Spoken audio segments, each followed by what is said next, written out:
ఆ సాయంకాలం హైదరాబాద్లోని ఆ చిన్న ఇంటి ముందు సూర్యుడు మెల్లగా అస్తమిస్తున్నాడు.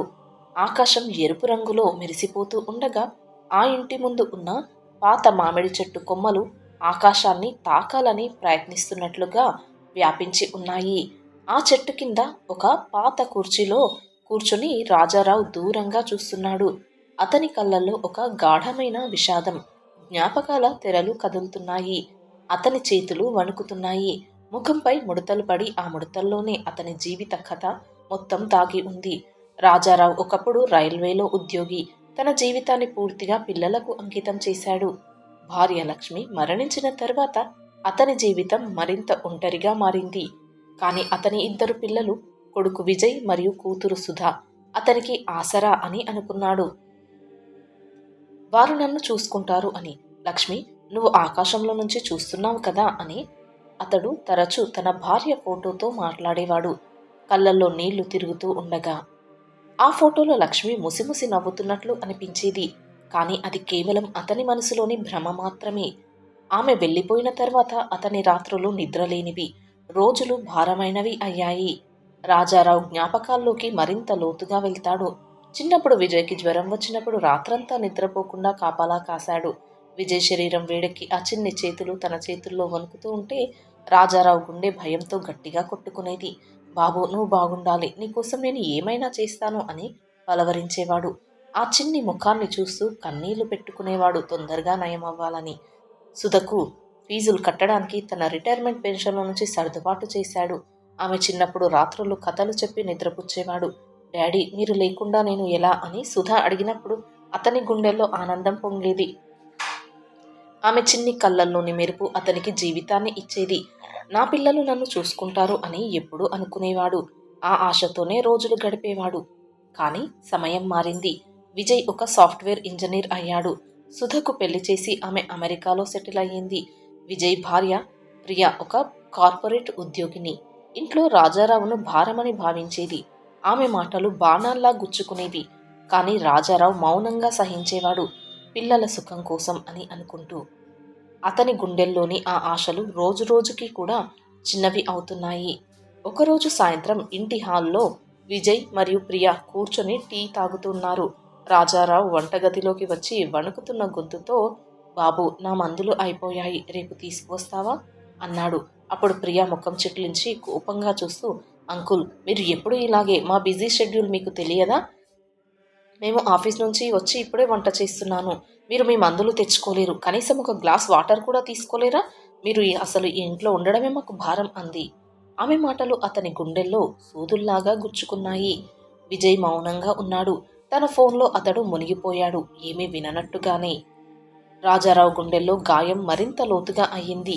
అతని కళ్ళు చెమ్మగిల్లాయి. కానీ వాటిని వెంటనే తుడుచుకొని, సరే, నేనే వెళ్ళి తీసుకుంటాను అని మెల్లగా అన్నాడు. అతని కాళ్ళు వణుకుతున్నాయి. ఒక అడుగు వేయడానికి కూడా అప్పుడు అతడికి శక్తి లేదు. ఆ రాత్రి తన గదిలో ఒంటరిగా కూర్చొని లక్ష్మి ఫోటోను చూసి ఏడ్చాడు.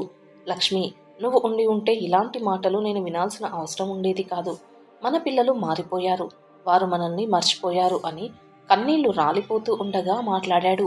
ఆ ఫోటోలో ఆమె కళ్ళు అతన్ని సానుభూతిగా చూస్తున్నట్లు అనిపించేది. కానీ అది అతని మనసు సృష్టించిన భ్రమ. రోజులు గడిచే కొద్దీ అవమానాలు పెరిగాయి. ఒకరోజు రాజారావు బాత్రూంలో అనుకోకుండా జారిపడ్డాడు. చీకటి మధ్యలో నొప్పితో కేకలు వేశాడు. అయ్యో, సహాయం అని అరిచాడు. అతని గొంతు భయంతో వణుకుతూ ఉండగా ప్రియ వచ్చి చిరాకుగా చూస్తూ, అయ్యో, మళ్ళీ ఇలాగే చేశారా? మా స్లీప్ డిస్టర్బ్ చేయడానికి మీరు సంభాళించుకోలేరా? మీ వల్ల మా జీవితం హెల్ అయిపోయింది అంది. ఆమె మాటలు అతని ఆత్మ గౌరవాన్ని చిన్నాభిన్నం చేశాయి.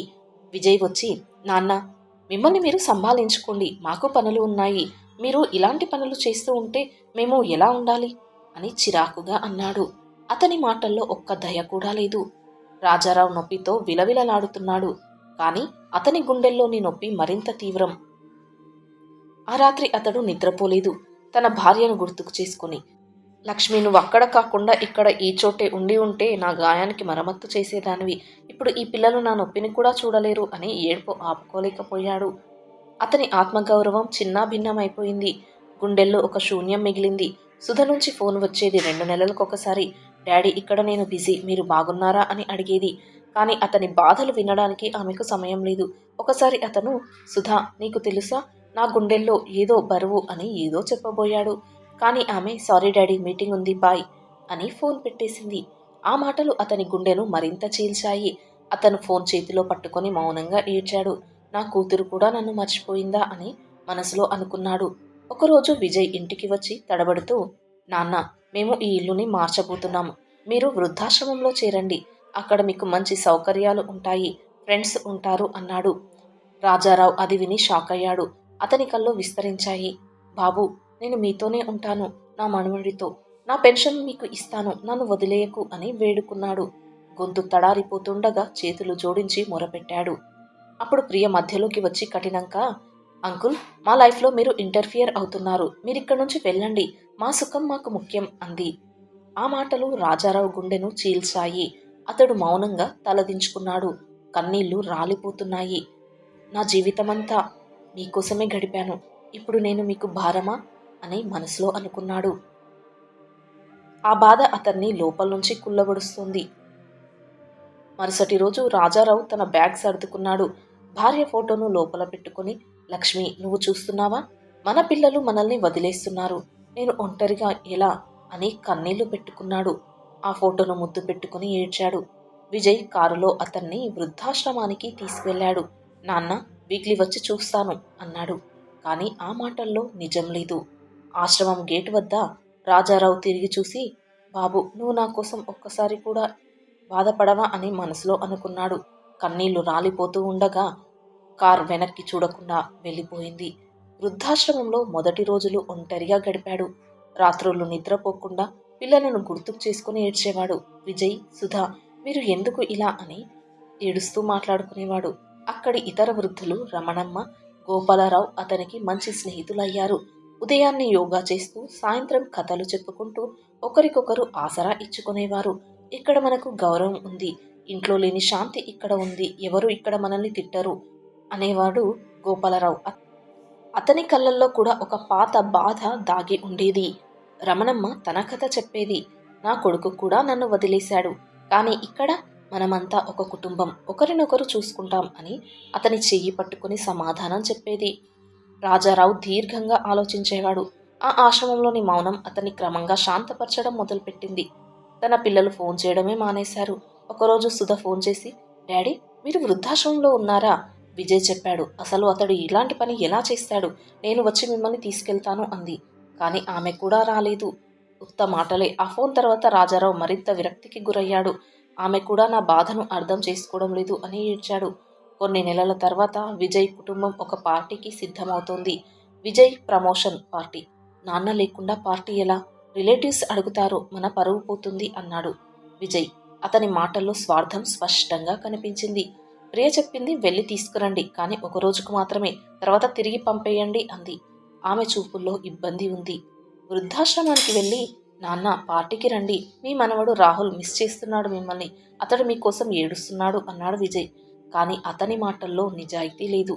రాజారావు కళ్ళు చెమ్మగిల్లాయి మనవడి మాటలు వినగానే. రాహుల్ని చూడాలని ఉంది, అతని చిన్ని చేతులు పట్టుకోవాలని, కానీ గుండెల్లో బాధ. సరే, వస్తాను, కానీ పార్టీ తర్వాత తిరిగి ఇక్కడికే వదిలేయండి నన్ను అన్నాడు గొంతు తడారిపోతుండగా. పార్టీలో రాజారావు హాస్యంగా మాట్లాడాడు, రిలేటివ్స్తో సంభాషించాడు. కానీ లోపల ఉక్కిరి బిక్కిరి అవుతున్నాడు. రాహుల్ అతని కాళ్లకు చుట్టుకొని, గ్రాండ్ పా, మీరు ఎందుకు ఇంట్లో లేరు? మీరు రాకపోతే నేను సాడ్ అని అడిగాడు. అతని చిన్ని కళ్ళల్లో ఇన్నోసెంట్ బాధ. రాజారావు కన్నీళ్లు ఆపుకొని, నాన్న, నేను అక్కడే సుఖంగా ఉన్నాను అన్నాడు. కానీ అతని గుండెల్లో తుఫాను. మరుసటి రోజు విజయ్ అతన్ని తిరిగి ఆశ్రమానికి తీసుకువచ్చాడు. కానీ అక్కడ ఒక షాకింగ్ ట్విస్ట్ ఎదురైంది. సుధ కూడా అక్కడికి వచ్చింది. ఆమె తన భర్తతో కలిసి వచ్చింది. డాడీ, నేను మిమ్మల్ని తీసుకువెళ్తాను నాతో పాటు, మీరు అమెరికా వచ్చేయండి అంది. కానీ రాజారావు చూశాడు. సుధ తన మామయ్యను కూడా వృద్ధాశ్రమంలో వదిలేసింది. ఆశ్రమంలోని మరొక వృద్ధుడు ఆమె మామయ్య అని తెలిసి రాజారావు కోపంతో వణుకుతూ, సుధా, నువ్వు నీ మామయ్యను కూడా ఇక్కడ వదిలేశావా? నీకు తెలుసా, అతడు మిమ్మల్ని గుర్తుకు చేసుకుని రోజు ఏడుస్తున్నాడు మీరు చేసిన పనికి. నీకు ఆ బాధ తెలియదా? మీరిద్దరూ, మీ అన్నా చెల్లెళ్ళు ఒకేలా స్వార్థపరులు. మీ సుఖం కోసం మమ్మల్ని వదిలేశారు, మా గుండెలు చీల్చారు. మేము మీకోసం ఎంతో కష్టపడ్డాము. విజయ్, నువ్వు చిన్నప్పుడు జ్వరంతో బాధపడుతుంటే నేను రాత్రులు నిద్రపోకుండా కాపలా కాశాను. మీ ఇద్దరి ఫీజుల కోసం నా పెన్షన్ సర్దుబాటు చేశాను. కానీ మీరు నన్ను భారమని చూశారు. ఇప్పుడు సుధా, నువ్వు నీ మామయ్యను కూడా ఇక్కడే వదిలేశావు. నువ్వు మీ అన్నయ్య చేసిన పనే చేశావు. మీరు ఇలా ఎంతమందిని ఎలా వదిలేస్తారు? మీరు మా జీవితాలను తీసేశారు అన్నాడు. అతని మాటలు వాళ్ళ గుండెల్లో బాణాల్లా గుచ్చుకున్నాయి. ఆ మాటలు విని విజయ్ మరియు సుధా షాక్ అయ్యారు. సుధా తన మామయ్యను చూసి అయ్యో నేను ఇలా చేశాను అని మనసులో అనుకుని ఆమె కళ్ళు చెమ్మగిల్లాయి. విజయ్ తన తండ్రి మాటలు గుర్తుకు చేసుకుని చిన్నప్పుడు తనకు చేసిన త్యాగాలు అతడికి జ్ఞాపకం వచ్చాయి. నాన్న, మేము తప్పు చేశాము. మా స్వార్థం మా కళ్ళు మూసేసింది. సుధా, నువ్వు కూడా అదే చేశావు కదా. మనం ఇద్దరం ఒకేలా మారాం అని విజయ్ అన్నాడు. అతని గొంతు తడారిపోతుండగా సుధ ఏడుస్తూ, డాడీ, నేను మా మామయ్యను వదిలేసినప్పుడు అది మా సుఖం కోసమని అనుకున్నాను. కానీ ఇప్పుడు మీ మాటల్ని విని మీరు ఇక్కడ ఉండడం చూసి తట్టుకోలేకపోతున్నాను. ఇప్పుడు నా తప్పేంటో తెలిసింది. మేము మా తల్లిదండ్రులను భారమని చూశాము, కానీ వారికి మేమెప్పుడు కూడా భారం కాదు అని అంది మోకాలపై కూర్చొని. వాళ్ళిద్దరూ ఏడ్చారు. సారీ డాడీ, మమ్మల్ని క్షమించండి, మేము మారాం అన్నారు. వాళ్ళ ఏడుపు ఆశ్రమంలోని మౌనాన్ని భంగం చేసింది. రాజారావు మాటలు వాళ్లకు మరణానికి ముందే మరణం ఏమిటో చూపించాయి. వాళ్ళ స్వార్థం ఎంత భయంకరమో రియలైజ్ చేశాయి. వాళ్ళ తిక్క, స్వార్థం మరియు అజ్ఞానం ఆ మాటలతో కుదిరిపోయింది. ఎందుకంటే రాజారావు వాళ్ళ తప్పును నేరుగా ముఖానికి చెప్పి వాళ్ళ జీవితాల్లో అతడు చేసిన త్యాగాలను ఒక్కొక్కటిగా చాలా స్పష్టంగా గుర్తుకు చేసి వాళ్ళు చేసిన ద్రోహాన్ని ప్రతిబింబించాడు. కానీ రాజారావు అన్నాడు, ఇప్పుడు లేటు, మీరు పశ్చాత్తాపడి మీరు మా జీవితాన్ని తీసేశారు. ఇక్కడే ఇప్పుడు మా సుఖం, మా గౌరవం అన్నాడు. కన్నీళ్లు రాలిపోతూ ఉండగా ఆశ్రమంలోని మిత్రులు అతన్ని చుట్టుముట్టారు. అతనికి ఆసరా ఇచ్చారు. విజయ్ ఇంటికి తిరిగి వెళ్ళి తండ్రి రాసిన ఒక లేఖను చదివాడు. పిల్లలు మాకు జీవితాన్ని ఇస్తారనుకున్నాము, కానీ మీరు మాకు మరణాన్ని తెచ్చారు. మీ ఉనికి మా వల్లే, కానీ మా ఒంటరితనం మీ వల్లే. మా కన్నీళ్లు మీ సుఖానికి మార్గం అయ్యాయి అని. ఆ లేఖ చదివి విజయ్ మరియు సుధా ఏడ్చారు. వాళ్ళ గుండెల్లో పశ్చాత్తాపం పుట్టింది, కానీ పశ్చాత్తాపం మాత్రమే మిగిలింది. రాజారావు ఆశ్రమంలో భార్య ఫోటోతో మాట్లాడుతూ, లక్ష్మి, ఇక్కడ మనకు శాంతి ఉంది. మన పిల్లలు మనల్ని మరచారు, కానీ మనమే మనకు ఆసరా అన్నాడు. కళ్ళల్లో నీళ్లు తిరుగుతున్నాయి, కానీ గుండెల్లో ఒక కొత్త ధైర్యం, ఒక కొత్త జీవితం ప్రారంభమయ్యింది. ఈ వీడియోపై మీ విలువైన అభిప్రాయాన్ని తప్పక కామెంట్స్లో తెలియజేయండి. అలాగే వీడియో నచ్చితే ప్లీజ్ లైక్ చేసి సబ్స్క్రైబ్ చేసుకోండి. Thanks for watching.